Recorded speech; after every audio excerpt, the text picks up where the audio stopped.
every time that we look out this window or we look out the windows in the cupola, we're absolutely amazed. And the same thing goes for being on board a space shuttle. And I would say that 2 nights ago, I probably saw the most amazing thing I have ever seen in space, and that's saying an awful lot because every day is filled with amazing things.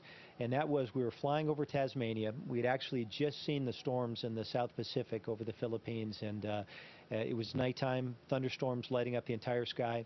And then, just before the sun came up, the Earth's limb was, lit up as a sliver of blue and purple.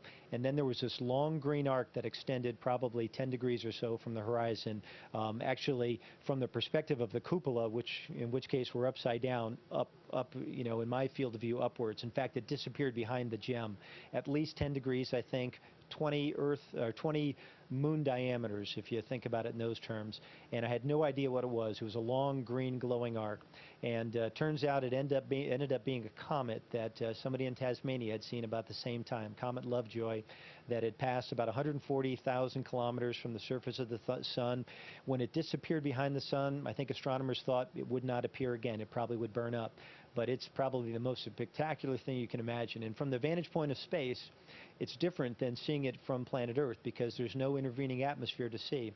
So we took some really neat pictures last night of it, about 100 or so, that we hope to make a movie out of. But just wanted to toss that out in case you're interested. It's quite a place.